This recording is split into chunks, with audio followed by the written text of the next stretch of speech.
नमस्कार दोस्तों,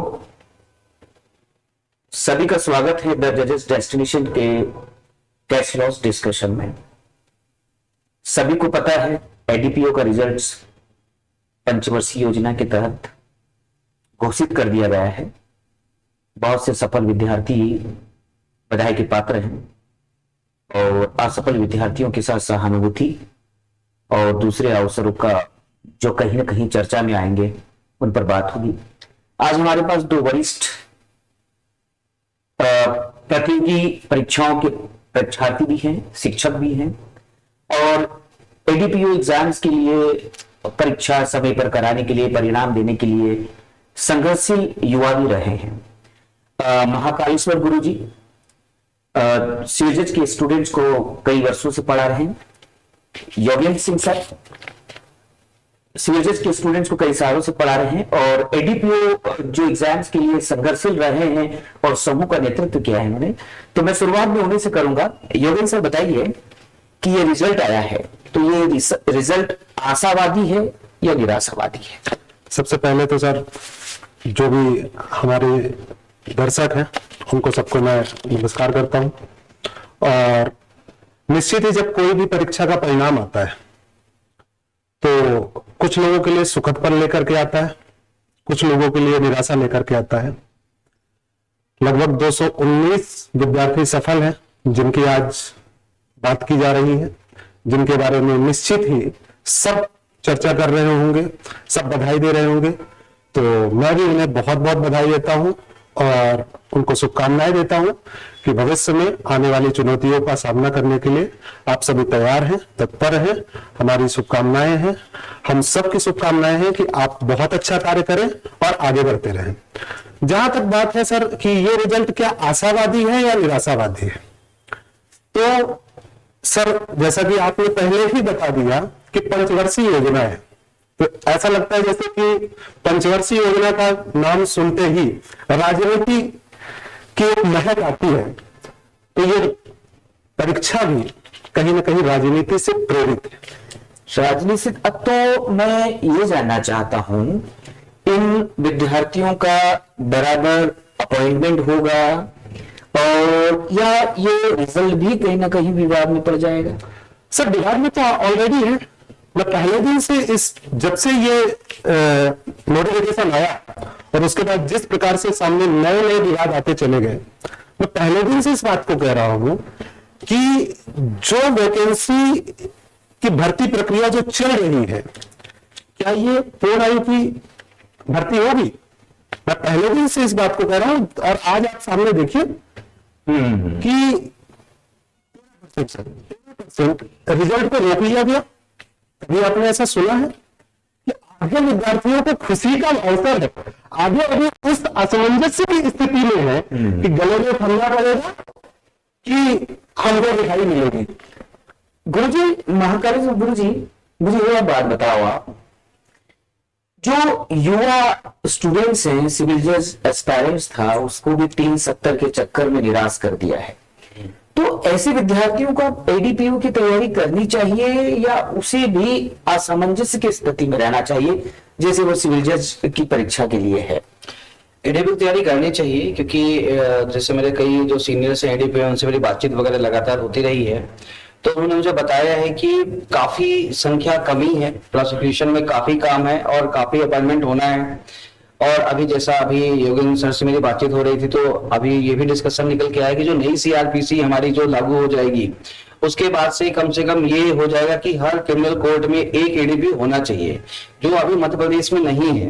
अभी जो मेरी थोड़ी बहुत जानकारी है उसके हिसाब से आप देखो तो यदि किसी पर्टिकुलर जिले में 20-25 कोर्ट हैं तो वहां पर मुश्किल से 8-10 एडीपीओ हैं और वहां पर इस तरह से काम चाहिए बड़े बड़े शहर में। बाकी छोटे जगह यदि आप चले जाएंगे, छोटे तहसील और जिलों में, तो वहां तो और हालत खराब है। तो इसलिए मुझे लगता है कि वैकेंसी आनी चाहिए और आएगी, लेकिन अब वैकेंसी कब आएगी इसको लेकर के थोड़ा सा क्वेश्चन मार्क रहेगा। देखो, मध्य प्रदेश में सिविल जज को उलझा कर रखा है, एडीपीओ ने अपनी पंचवर्षीय योजनाएं तय कर रखी है। तो ऐसे हालात में जो कुछ विद्यार्थी सोचते हैं कि चलो प्रोसिक्यूशन ऑफिसर्स बन जाएंगे वो भी एक निश्चित परीक्षाएं होती थी कि साल दर साल आती रहे, भले 50-60 सीट्स आती रहे, पर एडीपीयू की एग्जाम्स भी साल दर साल आती रहे ताकि विद्यार्थी।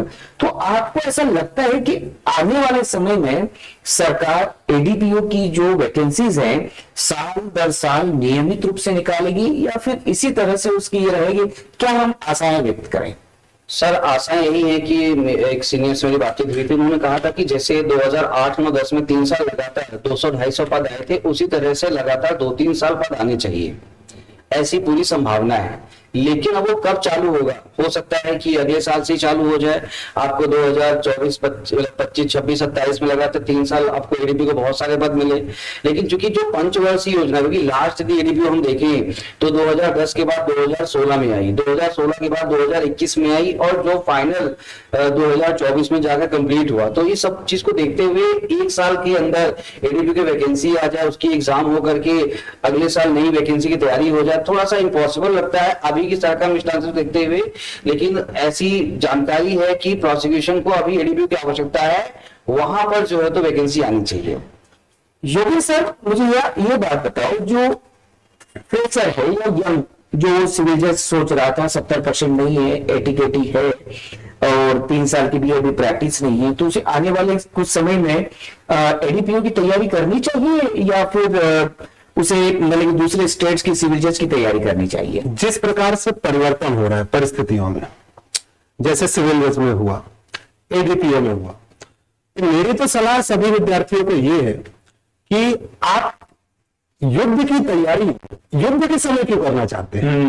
युद्ध के लिए तैयार रहिए, तत्पर रहिए, क्योंकि जो परिस्थितियां हैं, जैसे अभी नया सीआरपीसी का जो भी प्रोविजन लागू होने वाला है, एक आपात की स्थिति आएगी सरकार के सामने, एक इमरजेंसी आएगी, और जब वो इमरजेंसी आएगी तो फिर हो सकता है उस इमरजेंसी के बाद हमारे जितने भी विद्यार्थी हैं, जितने भी हमारी युवा साथी है, सब बाकी आगे बढ़ जाए, और वैकेंसी तो आएगी, युद्ध तो होना निश्चित है।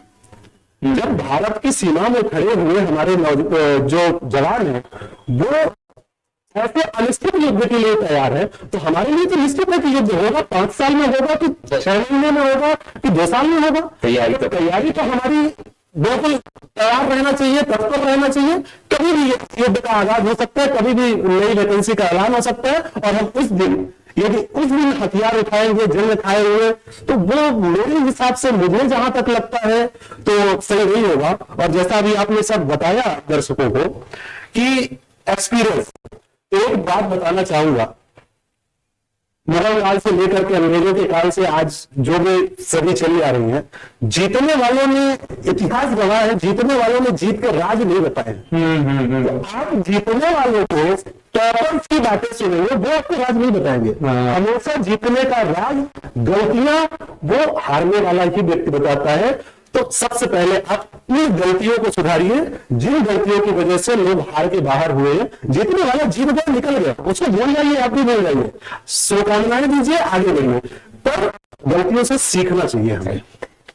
इस छोटी सी चर्चा से यह निष्कर्ष निकलता है कि मैं उन प्रतिस्पर्धी विद्यार्थियों को बस यही कहना चाहूंगा, जैसे योगेंद्र सरसन ने कहा है कि योद्धा को सतत तैयारी करते रहना चाहिए, उसे युद्ध का इंतजार नहीं करना चाहिए। यदि आप चाहते हैं कि आप जीवन में प्रोसिक्यूशन ऑफिसर्स बने, तो आपको एडीपीयू की तैयारी लगातार करते रहना चाहिए। क्यों? क्योंकि उसका जो सिलेबस है बहुत विस्तृत है, उसकी तैयारी विस्तृत है। 3-4 साल वास्तव में एक अच्छे एडीपीओ को तैयार करने में लगता है, लेकिन फिर भी हम कहेंगे कि 1-2 साल विद्यार्थी तैयारी करें और एडीपीओ के लिए, अगले एडीपीओ एग्जाम्स के लिए वो लग जाए। और ऐसे एक और बात योगेंद्र सर ने कही कि जीतने वाला कभी अपने जीतने के राज नहीं बताता। वास्तव में जो हार जाता है, असफल होता है, वही अपनी खामियों को तलाशता है, समझता है, क्योंकि जीतने वाला तो नीमहर्ष हो जाता है और हारने वाला अपनी खामियां तलाशता है कि आखिर हारा क्यों। तो उनसे रूबरू हो, बधाइयां दें जीतने वालों को। इस छोटी सी चर्चा में आप लोग शामिल हुए, सुने, बहुत बहुत धन्यवाद महाकाल गुरु जी का, योगेंद्र सर का। आप इस चीज तैयारी में लग जाएगा। धन्यवाद आपका।